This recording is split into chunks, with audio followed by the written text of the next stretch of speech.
So, Amplead, you're gonna guys have the Spanish version of Amplead? You're considering? We've pretty much done one. Oh, okay. So we have just trialed the Apply to Play for an event that's taking place tomorrow night, I think, in Monterey. And so that was all translated into Spanish, and so yeah. So if I want to sign up to Amplead, what are the steps?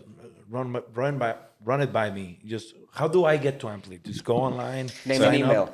Should we allow it? Well, that's a good question. Yeah. I will change my name. I promise. You're not gonna get him off your back. Like too many questions, dude. And Gavin, what's your background in music? You said already that you used to be a manager. So management, production, stage management. So, wow. So right across the live side was my background. So I've been in the industry, say, about 35 years. Wow. Working across different genres, but mostly guitar-based bands. Guitar-based bands. Yeah, mostly. Which is like 90% of UK. Well, yeah. UK-based bands. Yeah, I mean, we do actually have quite a big R&B and this kind of urban. No, that's true. Urban I like sound. Craig David and Yeah, like it's quite big as well. But see, guitar bands always sit there somewhere. They come into fashion so the UK is very fashion led musically, but I think rock and guitar bands are always there in the background, and they have their moment where they really come to the forefront, but they always sit back. So back to my question, then. Should we get rid of somewhere else? I want to know because I want you to sign up, man. How does it work? Yeah, we're gonna sign up to Amplead. So right at this second in time, we're not necessarily accepting sign-ups. People can go onto the website of amplead.com and they can register their interest, and we'll get in touch with them as soon as the sign-up process happens. However, if you come across us through, so for example, we're working with Sound City in Liverpool, who are running an Apply to Play. If there's an artist who's wanting to try and play, if there's an artist who's wanting to try and play there, Sound City are promoting a link that basically they click the application button, and that asks them to create an account, username and password, and then straight in and done. It is that simple as that. Yeah. Okay. So, and when can we expect the big launch of the platform? You have a timeline?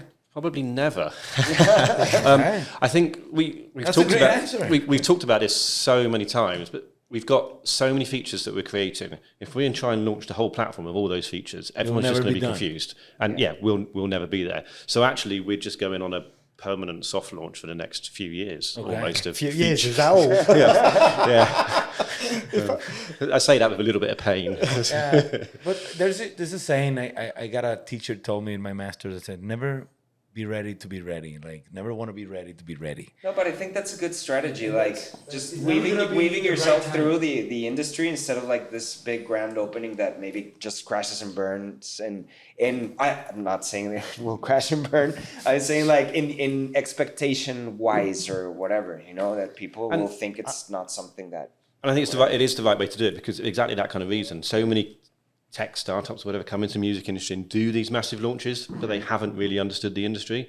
The industry is not one industry, it's lots of individual siloed industries working together, and we do literally have to weave our way through them. So to do one big launch just wouldn't happen. It's got to be this piecemeal, bit by bit, and work on a feature at a time. Because there's so many stakeholders that make money around artists and music. Absolutely. Like, you need to really understand each one of the parts.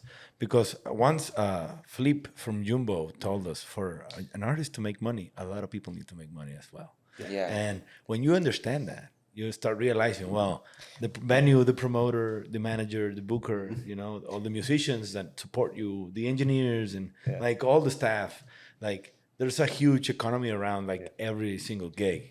We're seeing Luis Miguel, one of the biggest artists in Latin America, is having his tour. Like an R&B artist. And he's right here in Monterrey. And I saw the newspaper yesterday. It says his tour in Mexico is going to generate 5.8 billion economic. Wow.